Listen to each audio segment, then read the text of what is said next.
कालोपानी लिपुलेक लिम्पिया धुराबारे भारत लचक भइहाल्ने अवस्था देखिएको छैन। पूर्व राजदूत टङ्क कार्की भारतीय मिडिया लेख्छ, ओली हुँदा नेपालको झुकाव चीनतिर थियो, देउबा आएपछि सम्बन्ध सुध्रियो। एमाले अध्यक्ष केपी शर्मा ओलीलाई काङ्ग्रेस प्रवक्ता महत्त्वको जवाब बोलाउँदा आउँदैन भन्ने अहिले आरोप लगाउने भारतलाई चुनावी चाप र स्वार्थी सोचले तराईमा दल बदल्नेको लहर। गौतम बुद्ध अन्तर्राष्ट्रिय विमानस्थलमा व्यावसायिक उडान 11 कम्पनीको चासो होस्टलमै झुन्डेको अवस्थामा भेटिए विद्यार्थी। यस्तो छ कारण सम्पूर्ण जानकारी। राजधानीको पेट्रोल पम्पमा नाकाबन्दीको झल्को तस्बिरहरू सार्वजनिक। पेट्रोलियम पदार्थ बन्द हुने डरले पेट्रोलमा लाग्यो भिड। म्यादी प्रहरीको भर्ना छरौँमा जिन्स प्यान्टमा 1 किलोको ठक राख्ने युवक प्रहरीको फन्दामा। भूतपूर्व गोर्खा सैनिकहरूलाई पार्टी प्रवेश गराउँदै माओवादी केन्द्रका अध्यक्ष प्रचण्ड। माओवादीले पठायो तल्ला कमिटीमा उम्मेदवार छनौटका 6वटा यस्ता मापदण्ड। नेपाल र भारत बीचको मित्रता विश्वकै कहीँ देख्न पाइँदैन, नरेन्द्र मोदीको भनाई। पञ्चेश्वर परियोजनालाई तेज गतिमा अगाडि बढाउने भारतीय प्रधानमन्त्रीको दाबी। नेपाल भारत रेलवेमा भ्रष्टाचार भएको आरोप लगाउने शाह प्रहरी नियन्त्रणमा। भर्खरै आयो नायक पल शाहका फ्यानहरूलाई निकै ठुलो खबर। एकाएक आयो छुट्ने यस्तो खबर। धरोटीमा छुट्दैछन् या निर्दोष भएर छुट्दैछन्, त्यसबारे सम्पूर्ण जानकारी आजकै भिडियोमा। पीडितले न्याय पाइन् कि पाइनन्? भारतीय नरेन्द्र मोदी सामु प्रधानमन्त्री देउबाले उठाए सीमा विवादको मुद्दा। नेपाल र भारतको जस्तो मित्रता विश्वमा कहीँ नभएको खुलासा। प्रधानमन्त्री देउबाद्वारा भारत समक्ष थप 3वटा हवाई रूट उपलब्ध गराउन माग। अन्ततः मोदी र देउबाले हरियो झण्डा देखाएपछि चल्यो नेपाली रेल। देउबा र मोदीले गरे 90 किलोमिटर लामो सोलु करिडोर प्रसारण लाइनको उद्घाटन। म्यादी प्रहरीको खुला चौरमा यसरी गरिँदैछ लिखित परीक्षा। नोबेल अस्पतालमा कार्यरत चिकित्सक मृत भेला। एमबीबीएस प्रवेश परीक्षामा 34,000 विद्यार्थीको आवेदन। बिरामीको मृत्यु भएपछि अस्पताल तोडफोड, तस्बिरहरू सार्वजनिक। खैरो हिरोइन र नाइट्रो भेट सहित 3 जनालाई प्रहरीले पक्राउ गर्यो। जग्गा पलटिङको पर्खाल लगाउँदा ढिस्कोले पुरिएर 2 जनाको घटनास्थलमै मृत्यु। उता नहरमा डुबेर बालकको ज्यान गयो। नेपालमा पेट्रोलियम पदार्थको हाहाकार। काठमाडौँमा घुइँचो लाग्यो पेट्रोल भर्नेको। बाहिर राष्ट्रबाट पेट्रोल आउनै बन्द। नेपाल आयल निगम भन्छ अब पेट्रोलको 500 रुपियाँ प्रति लिटर पनि पाइँदैन। शिक्षा आयोगको परीक्षाका कारण विद्यालयहरू ठप्प। एसी परीक्षा अन्यल। कुन परीक्षा सर्यो, कुन परीक्षा हुन्छ या हुँदैन, सम्पूर्ण जानकारी। परीक्षाको पर्खाइमा बसेका विद्यार्थीलाई ठुलो खबर। अब हेर्नुहोस् पुरा समाचार।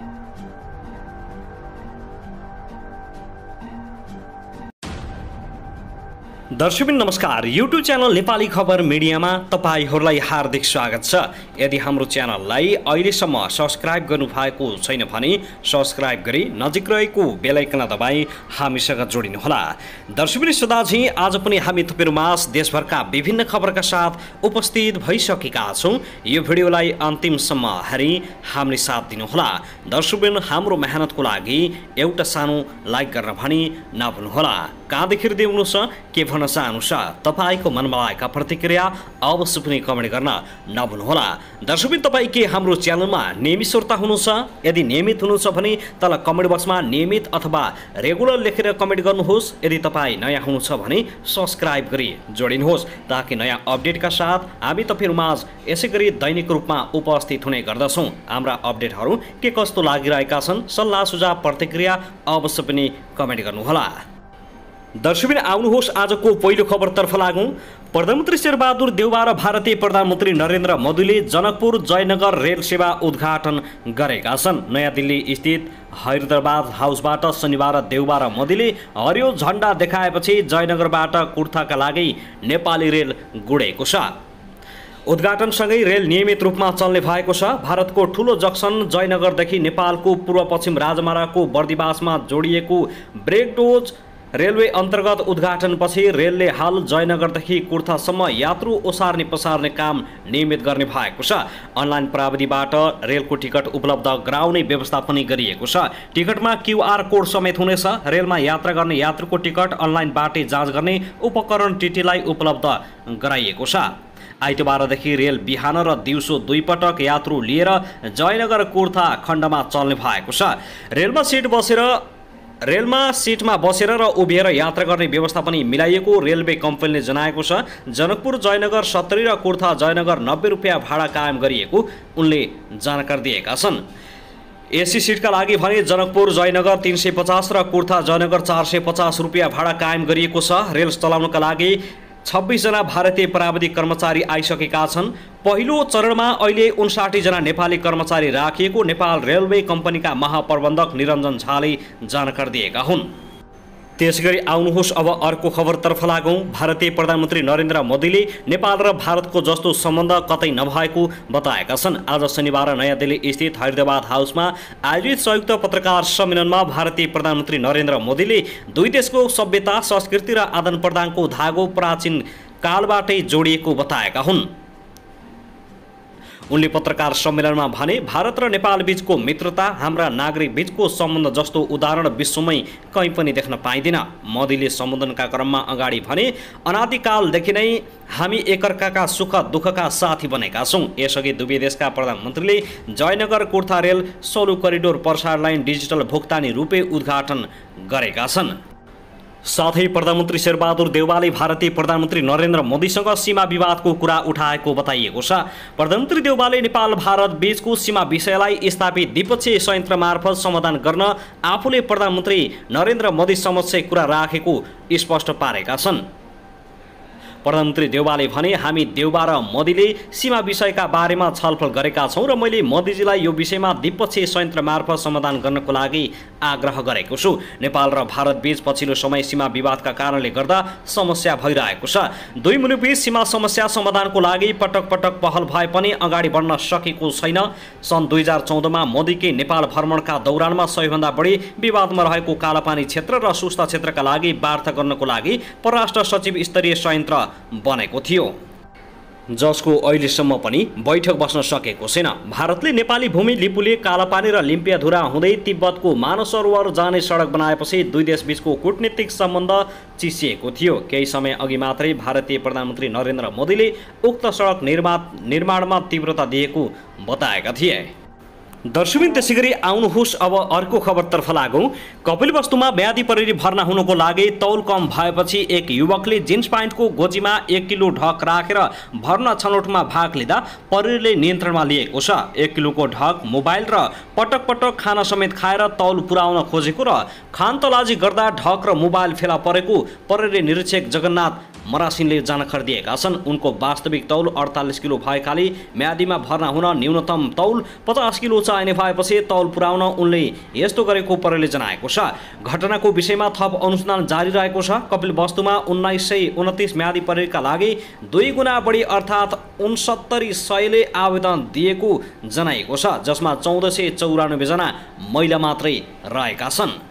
दर्शकबिन, त्यसैगरी आउनुहोस् अब अर्को खबरतर्फ लागौँ। भैरवा स्थित गौतम बुद्ध अन्तर्राष्ट्रिय विमानस्थलबाट अन्तर्राष्ट्रिय उडान सुरु गर्ने अन्तिम तयारी भइरहेको छ। वैशाख 1 गते परीक्षण उडान गर्ने र बुद्ध जयन्तीका दिन जेठ 2 गते व्यावसायिक अन्तर्राष्ट्रिय उडान सुरु गर्ने नेपाल नागरिक उडान प्राधिकरणको योजना रहेको छ। परीक्षण उडान भने वैशाख 1 गते नेपाल वायु सेवा निगमले गर्नेछ। क्यालिब्रेसन उडान भइसके पनि प्रतिवेदन आउन बाँकी छ। फागुन पहिलो साता भएको क्यालिब्रेसन उडानको अन्तिम प्रतिवेदन 42 दिनमा आउने बताइएको छ। बौद्ध मार्गीको बाहुल्यता भएका मुलुक चीन, जापान, कोरिया, भियतनाम, श्रीलङ्का लगायत मुलुकबाट सिधा भैरवा उडान हुने प्राधिकरणले अपेक्षा गरेको छ। यो विमानस्थलबाट उडान गर्न सरकारले हवाई सेवा कम्पनीलाई औपचारिक आग्रह गरिसकेको छ।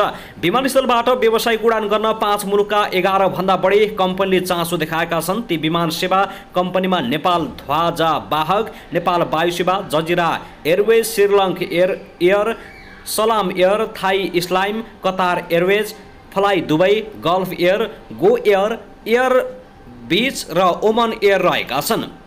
व्यावसायिक उडानको योजना र तयारीमा कुनै व्यवधान नआए कुवेतको जजिरा एयरवेजले पहिलो पटक हप्ताको 7 दिन उडान गर्ने भएको छ। प्राधिकरणका अनुसार उक्त विमान कम्पनीले भैरवाबाट कुवेत सिटीमा सिधा उडान गर्न अनुमति माग गरेको हो। त्यसैगरी आउनुहोस् अब अर्को खबरतर्फ लागौं। पेट्रोलियम व्यवसायीले शुक्रबारदेखि पेट्रोलियम पदार्थको ढुवानी रोकेपछि अभाव हुने आशंकामा पेट्रोल पम्पमा सवारी साधनको लामो लाइन लाग्न सुरु भएको छ। कतिपय पेट्रोल पम्पमा पेट्रोल छैन लेखिएको छ भने कतिपय बन्द नै भएको छ। शुक्रबार खरिद नगरेकाले बिहीबारै उठाइएको पेट्रोलियम पदार्थ बाँकी भएका केही निजी र नेपाली सेना, प्रहरी, सशस्त्र र साझाले आज पेट्रोलियम पदार्थ बिक्री गरिरहेका छन्। तर सबै पम्पहरूमा गाडी र मोटरसाइकलहरूको लामो लाइन लागेको छ। मूल्य बढ्न सक्ने र अभाव चर्किने आशंकाले मानिसहरूले भाडोमा समेत पेट्रोलियम पदार्थ भरेर लान थालेका छन्। आयल निगमले मूल्य बढाए पनि आफूहरूले पाउने कमिसन नबढाएको भन्दै पेट्रोलियम व्यवसायी आन्दोलनमा उत्रिएका हुन्। उनीहरूले पेट्रोलियम ढुवानीको भाडा पनि बढाउन माग गरेका छन्। आयल निगमले व्यवसायीका माग सम्बोधनका लागि तयार रहेको भन्दै समय मागेको छ। तर व्यवसायीले भने तत्काल माग सम्बोधन नगर्ने भए भोलिदेखि सबै पम्पहरू पूर्ण रूपमा बन्द गर्ने चेतावनी समेत दिएका छन्। दर्शकबिन त्यसैगरी आउनुहोस् अब अर्को खबरतर्फ लागौं। गोदावरी नगरपालिकाको अत्तरिया स्थित पद्मा अस्पतालमा चिकित्सकको लापरवाहीले बिरामीको मृत्यु भएको भन्दै आक्रोशित समूहले तोडफोड गर्न थालेपछि स्थिति तनावपूर्ण बनेको छ। अस्पतालमा तोडफोड हुन थालेपछि स्थितिलाई नियन्त्रणमा लिन प्रहरीले 14 सेल असुर ग्यास समेत प्रयोग गरेको छ। जिल्ला प्रहरी कार्यालयका प्रवक्ता प्रहरी नायब उपरीक्षक देवप्रकाश जोशीले थप क्षति हुन नदिन धनगढीबाट घटनास्थलमा प्रहरी टोली परिचालन गरिएको जानकारी दिएका छन्। उनले भने आक्रोशित त्यहाँ स्थानीय बासिन्दाहरू तोडफोडमा उत्रिएपछि भिडलाई तित्रबित्र गर्न असुर ग्यास प्रयोग गर्नु पर्यो। स्थिति प्रहरीको नियन्त्रणमै छ। तोडफोडबाट अस्पतालको भ्यान, एम्बुलेन्स र भवनको सीमामा क्षति पुगेको छ। सो अस्पतालमा गए राति उपचाररत भर्ना भएका गोदावरी नगरपालिका 3 का 37 वर्षीय विनोद कुमार बोहराको उपचारका क्रममा शनिबार बिहान मृत्यु भएपछि बिरामीका आफन्त आक्रोशित भएका हुन्। दर्शकबिन त्यसैगरी चाँगुनारायण नगरपालिका 9 ताथलीमा भिरालो जग्गामा चम्पा कुस्माले गरेको प्लाटिङमा पर्खाल लगाउने क्रममा झरेको ढिस्कोले पुरेर 2 जना मजदुरको मृत्यु भएको छ। मृत्यु हुनेमा काभ्रेपलाञ्चोक चौरी देउराली गाउँपालिका 3 घर भई भक्तपुर बस्ने 50 वर्षीय वर्षमान तामाङ र काभ्रेपलाञ्चोक नवबुद्ध नगरपालिका 9 घर भई भक्तपुर बस्ने 32 वर्षीय चतुरमान तामाङ रहेको महानगरीय प्रहरी परिसर भक्तपुरका प्रहरी नायब उपरीक्षक राजु पाण्डेले जानकारी दिएका छन्। चम्पा भन्नेको जग्गा प्लानिङ हो भन्ने सुन्नमा आए पनि खासमा कसको जग्गा प्लानिङ हो भन्ने बारेमा यकिन नआएकाले अनुसन्धान भइरहेको प्रहरीले बताएको छ।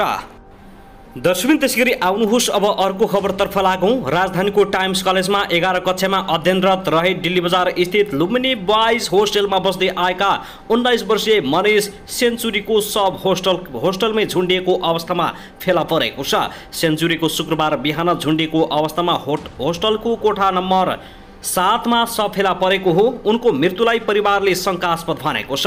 सरलाई लालबन्दी नगरपालिका 2 स्थायी घर भएका उनी विगत 8 महिनादेखि सो होस्टलमा बस्दै आएका थिए। परिवारका अनुसार सेन्चुरी होस्टलको तेस्रो तलामा रहेको कोठामा बस्दै उनको शव सो कोठाको पूर्वपट्टिको झ्यालको पर्दा अड्याउने डन्डीको क्लिपमा कलेजकै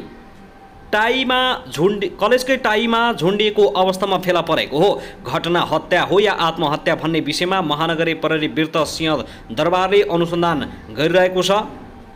वीरत डीएसपी भरत श्रेष्ठले प्रहरीले घटनाको अनुसन्धान गरिरहेको र घटना हत्या वा आत्महत्या भन्ने विषय पोस्टमार्टम रिपोर्टबाट खुल्ने जानकारी दिएका छन्।